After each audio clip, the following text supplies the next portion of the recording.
questions as promised, and we are very, very lucky to be joined by 3 different experts who will help answer your questions because they know much more than Maggie and I do. They are out there with their fingers in the soil or in the bees. So we'll get questions open, and we have a few questions from the chat. So Maggie, while you're unmuting our experts. So porous pavers, we kind of got into those before, but it's very similar to the way they make cement. It's just a slightly different mixture, so that it leaves some gaps in between the different gravelly parts. There are different versions of porous pavement, and you can kind of see that when you go around and visit different low impact developments. And as we said, you can also use hard pavers and just space them apart enough so that water can move in between them. Other questions, we talked about the expense, and as we said, it can be expensive to completely overhaul your lawn, but the great thing about Greenscapes is that you can do them bit by bit, even adding a little bit, 1 shrub a year, you're still helping. The birds that make their nest in that shrub are gonna love you, so they're happy. And linking multiple rain barrels together. So it depends what you're using, and there's certainly different ways. I think the one example photo we showed PVC pipes linking them together, but we usually host rain barrel workshops using kits that the River Network provides, and they have little bendy tubes that you can link your barrels together with. So they're basically overflow pipes. So once the water in your rain barrel reaches a certain height, it'll overflow into the next barrel and so on. So you can kind of connect them indefinitely at that point. Although I would definitely see how much water you can actually conceivably get off of your rooftop or wherever you're hooking your rain barrel up to, because you don't want to have more barrels than you need, especially since every winter you have to dump them out so that you don't destroy them. So don't make too much work for it yourself. Definitely recommend putting other plants in yards, and raising the height of lawnmower blades is definitely something in our Greenscapes guide. We recommend you don't have them lower than 3 inches. And different people might have different requirements for their yards. So some people have children and they're worried about, the kids getting stung by bees. So maybe you let dandelions and things grow in your yard, but you just have the mower blade at a height where it will get rid of the blossoms. I like these, but I'm not allergic, so I probably have a different feeling than someone who's allergic to them. And someone, contaminated soils are being bagged and sold. I did not see that. So Susan says that there was a WGBH story saying that contaminated soils are being bagged and sold. Do you know what they were contaminated with? That's Susan who asked that. Maybe we can unmute her. Oh. Different chemicals. I did not see that. No, I hope that's not true. Yeah, we might have to dig into that a little bit more. An interesting thing about contaminated soils, though, because obviously once ground is contaminated, it's much harder to get the contamination out than keep the contamination from going in. But they're finding that plants that will grow in marshes that both are salt tolerant and can stand being inundated are working really well at treating some of these areas where they know soil has been contaminated, because there is a lot of salt and chemicals as a binder. So contaminated soils tend to be quite salty. So a lot of plants won't grow there. Rachel, can I add something? Yes, absolutely. Okay. My name is Catherine. And one of the things most people aren't familiar with is that most places that you go to buy your landscape bushes and your shrubs, your plants, your flowers and so on, have neonicotinoids, also called neonics. They're just about in every landscape place. You have to actually get on the computer and find out places that don't have it. These are pesticides that are added to soil that is systemic, meaning that they end up in the plant. And the problem is with all of these pesticides, they don't know how long of a life they have. So if you go to a place like Home Depot and you get all these plants, which they sell very cheaply, almost all of their plants have neonicotinoids. you need to actually call your landscaping place. Plant Trust does not use neonicotinoids. There are places that are completely organic, and people need to look into that, because you're talking about contaminating your soil. Well, you're bringing it in yourself if you don't know where you're buying your plants and if they have these pesticides, insecticides, and chemicals in their plant base already.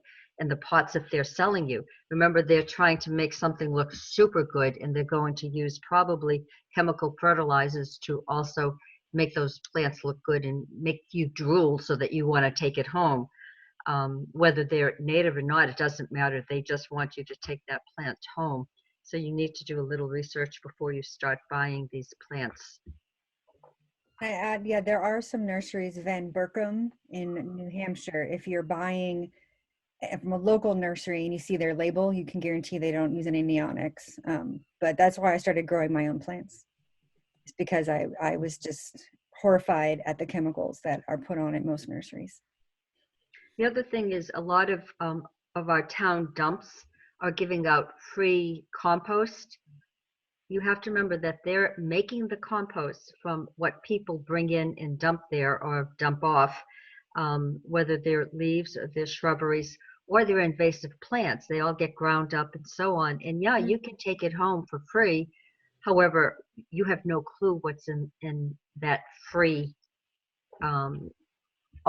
free will offering to you. And is it something that you, again, want to bring home? I know the town of Ipswich used all of this free compost from our own landfill to use on Washington Street. They put it in Washington Street before they were going to put their the new trees in it. These are areas that were right between the walkways, sidewalks, and the roads. And before they even were able to get the trees in the ground, what they had is knotweed in every single one of these spaces. They had to take out every single ounce of dirt, because with knotweed, anything up to 1/8 of an inch is still going to be viable in 10 years. So is this something that you want to, quote, get free of charge at your local dump, your transfer station? So be very careful what you actually pick up for free. Definitely. And speaking of knotweed, it's very aggressive. It will grow just about everywhere. And I'm sure if you are in this area, when you've driven along the roads, you might have not known that that's what you were seeing, but you've definitely seen it. It will grow in big monoculture clumps, but you can, in fact, use it for food. I've actually even had knotweed, like rhubarb barbs. It's not bad. So be an eco warrior, and at this time of year when it's early spring and they're soft enough, you can go out and harvest them. I don't think anyone's going to chase you off their lawn for taking the knotweed away. So you can actually do that. You can see pictures online. It's pretty distinctive, and especially you can find it by those big monoculture clumps that they like to grow in. But you don't eat a plant that you're not sure about what it is. But that's one way to get rid of them, and they're very hard to get rid of. You love phrases. You love phrases. So one of the ways to remember about knotweed is this is not a weed you want in your garden. That's great. So for our experts, what native plants would you like to see more of in North Shore Gardens? Milkweed. Yeah. Never have too much milkweed. Host plants. Host plants are plants that insects eat in their larval stage. So when planting your gardens, think about feeding the insects at their larval stage, because the more native plants you have, Cornell studies show that the more bird life, the more biodiversity your property is going to have from the base down. So all those native plants feed the insects that feed the birds that feed everything. So do you just think host plants, and there's many resources online to find host plants for your insects. Milkweed is the one for the monarch butterfly, the only thing they eat, of course, but there are other host plants for other animals out there. Great recommendation. Sometimes people will say, well, why do I garden? And I said, actually, what I garden for are insects. And it really, a lot of people don't understand that. because most people garden for the beauty of what you get, the results.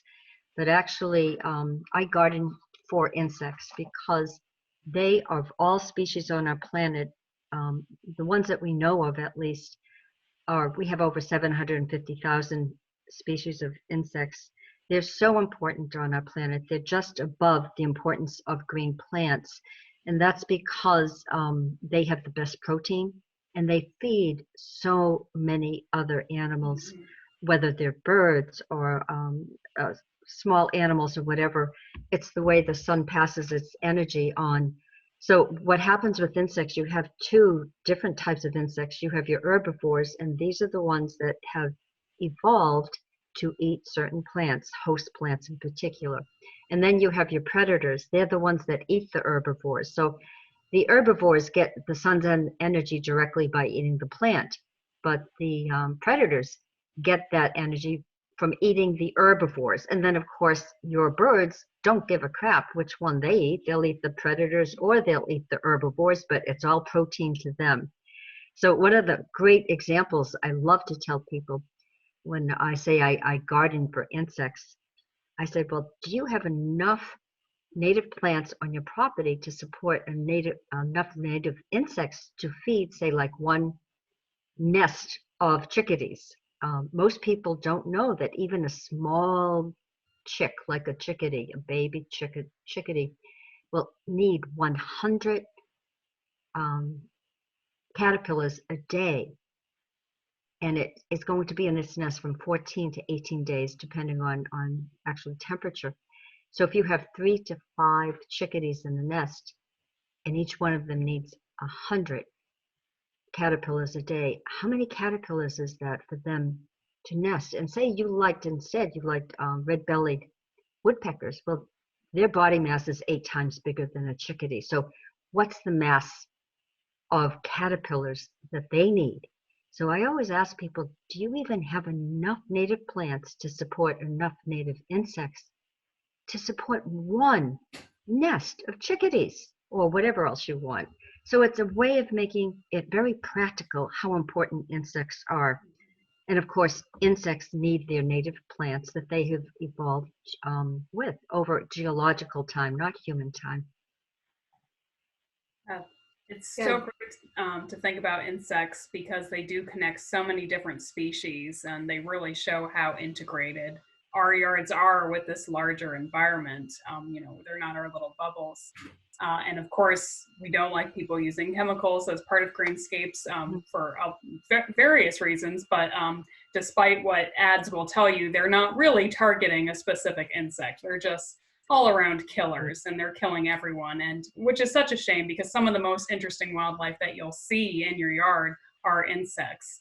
The first time you see a hummingbird moth, it blows your mind. You're sure it's a hummingbird, but then you see it's a moth. So Deborah is asking about, for things like grubs, are there non-chemical solutions? Actually, I can make suggestions. This is Gretel speaking. When people are trying to get rid of poison ivy, for example, or protect their landscape, and of course looking at what Roundup now is doing to us in addition to the plants, Avenger, evidently a lemon-based product, is now something that might be useful, and you can also buy it on Amazon. What was the name of that? It's called Avenger, Avenger, Avenger. There's also for ticks, for example, and incidentally, the medicines that you put on your animals to protect them from ticks are neonics also, believe it or not. And what you can use is cedar oil. Those are also alternatives. Great to know. Thank you. Another way of looking at it, grubs actually are food for many, many birds and many other small animals. The issue is people are so used to in the garden working from what we call human time. In other words, you see a problem and you want it fixed in 5 minutes. There is something called Mother Nature time, or just plain nature time. And basically, I'll give you an example. Years ago, I used to get aphids in a certain type of sunflower, and I always get them in August. And I would go out there and I would spray them with soap and water. And one August, I was just too busy, never got to it. Well, the nice thing is, because I didn't get to it immediately when I saw a problem, within 2 or 3 days, all of a sudden, I saw birds dive bombing into the sunflowers to get all those aphids. The issue is it takes a little time for the plant that's being attacked by insects to release chemicals in the air to actually attract the predators that are necessary to come and eat the aphids. Other larger insects will come and eat the aphids as well. As I said, you've got your herbivores that are eating the plant, but then you've got the predators that are looking for the herbivores. And if you give nature just a little more time, nature will do what she has been doing for the last 2 billion years since we've had plants on land. There's checks and balances, and all plants have got a chemical way of defending themselves.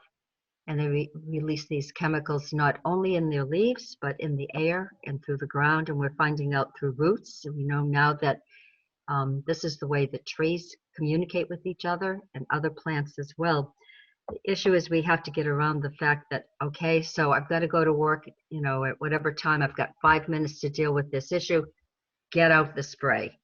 And you're right, these sprays are generalists. They will kill every single bug, every single insect, including the 95% of the insects that are in our gardens that are beneficial, meaning that they're either herbivores or they're predators eating the herbivores. And people have to start looking at their gardens, and just because they don't understand what the bug is they're looking at and it's ugly, it's there to serve a purpose. Deborah also asks, do any of the towns highlighted earlier have restrictions or bans on pesticides, and what would be the best way to advocate for it? Goodness. I might unmute Patrick and make him answer this. He's shaking his head at me. Briefly, pesticide use and educating residents about pesticide use is required under that EPA permit that we mentioned at the beginning, for this exact reason. So every year we Greenscapes make at least a social media post, something that someone might stumble across on Facebook, which isn't always the best way to communicate with people, but it's an easy way to do it. And towns have to do that, and they have to report on that saying, we delivered this message. There's ways to quantify that, like how many people saw it on their feed or what have you. And it's in a lot of our other deliverables as well, like our Greenscapes guide definitely dissuades people from using it and gives them more information about alternatives and why not to use it. So as far as restricting or banning certain chemicals, I think the short answer is no, that I know of. But the best way to advocate for it is just share the information that you have and keep asking questions. You can also call the Conservation Commission of your local town. I'm on the Ipswich Conservation Commission, and at least we can keep chemicals out of areas that are sensitive, wetlands, anything around rivers, and so on like that. But if the problem is our DPW and many other DPWs, if it's on a shelf and it can be sold somewhere, and it is the quickest and fastest way to get rid of something, more often than not, they will go to the least expensive way of dealing with the problem. It doesn't mean that it's the best way. A lot of us can start calling our town governments and complaining about this, including Roundup, that's still being used easily in many, many, many communities. And we do know that Roundup, there's nothing good about Roundup. And definitely leading the way in your own space, and even talking to your neighbors and saying, why you don't use them, explaining that they're not just killing one type of insect, explain that there are more effective ways. There certainly are more effective ways for treating for mosquitoes, who of course notoriously fly, so they can move to different areas. And even with ticks, we're seeing them be more and more prevalent. So there are better ways to address them than pesticides. And the more that we can go out there and advocate for those alternatives, like keeping the areas where they can breed down, making less easy pathways for them. I know mosquitoes can only fly a certain distance, so they really kind of have to hop around. So you can even, the way that you design your garden, encourage insects to have to go to a certain area. Certain insects are even attracted to certain scents, so you can lure them to a certain area in your yard and maybe experience them less somewhere else. So there are different ways that don't require harming other wildlife and putting other people at risk. So we have some more questions in the box here. So crabgrass, Cindy says she doesn't use chemicals. She only mows to 3 inches. That's awesome. Thank you, Cindy. And only every few weeks. But you do have some crabgrass in areas of your lawn. So are there ways to get that not to take over? Just hand remove it. I mean, I don't use any chemicals on my property at all. And if I have some crabgrass, so we have some crabgrass. Mm. If you don't like it, hand remove it. It's green. Yeah, it doesn't bother me. I have to admit, I kind of am fond of crabgrass. I think no matter what your tolerance is for what you can and what you consider a weed. A weed is something you don't want on your property. That's what it comes down to. And if you don't want it, hand remove it. Yeah, and a lot of what Greenscapes recommends is if there are undesirable weeds, try crowding them out with something that you do want. So by putting in a shrub in that area instead, or even some perennials, you might make it too competitive there for the crabgrass to win. Crabgrass is pretty sneaky, so you'll probably still have to do a lot of hand pulling, but you might be able to, after a while, encourage it to go somewhere else. I actually have a question, I think maybe connected to Cindy's question, and I think that we lost Cindy at some point, but we can certainly follow up and share this information with her. But as far as replanting your lawn with grass, and what would be the best way to go about that? So maybe you've just moved into a new place and either you don't know what grass is out there, it's not doing very well, and you want to restart your lawn. What's the easiest way to reboot that? So when we bought our house in 2011, it was just literally new sod was put down, Kentucky bluegrass sod, which I of course didn't water because I don't use any outside water. It's not rainwater, and it died. And over the years, every year I put down eco grass, which is a very it's a short growing. It flowers at maybe this high. You don't even have to mow it. You can just let it go. I do mow it when it hits about 4 inches because I do have kids that like to run around and play games on the grass. But you can just, you never have to water it. And you're recommended you water it when you install it, but I didn't. I just waited for a stretch of rain, and I waited till we're going to have 5 or 6 rainy days in a row, and that's when I put it down. And it's every year I add some more grass dies, and I have a very small lawn, so I don't have a huge field, obviously. Yeah. But I just kind of add a little more every year where some of the original Kentucky bluegrass is gone. And it's not a perfect lawn. I mean, the rest of it's probably clover and dandelions. It's fine. But, you know, I know my neighbors don't like it because it's not perfect. But I don't care. It's not their yard. It's an interesting yard, though. I like to think so. Thank you.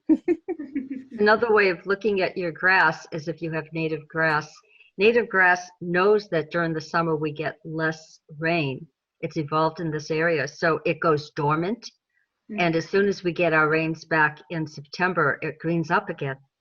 So one way or the other, you don't need to water your grass. I don't think I've ever in my life watered the grass where I live here in Ipswich. And I don't care if it gets a little yellow, if it gets a little brown in the summer, even in the middle of a big drought, because I know in September it just comes back. And so, of course, the best way to deal with grass is start getting rid of it little by little. And one can certainly do that by just starting with islands. You could start with maybe a specimen tree with a few bushes and a few, native plants. And little by little, you can start getting rid of your grass. And by introducing more specimens of plants, you're going to introduce more insects, and of course, you're going to have more birds. Part of the reason why we have so many nuisance insects is that we have too much grass. We have a monoculture.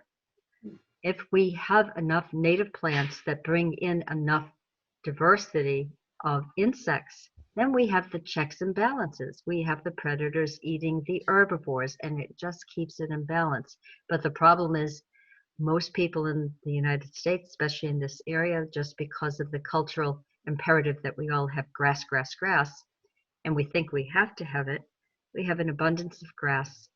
We have a monoculture. We don't have enough diversity of native plants, so we don't have enough diversity of native insects. And that's why when we get something like Japanese beetles or something else, it's because we are literally upsetting the balance of nature in our own properties.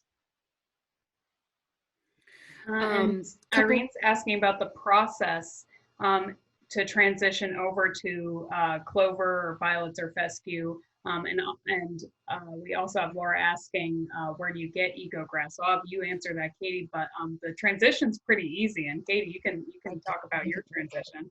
You can remove your bluegrass. I just waited till it died. I just planted over it.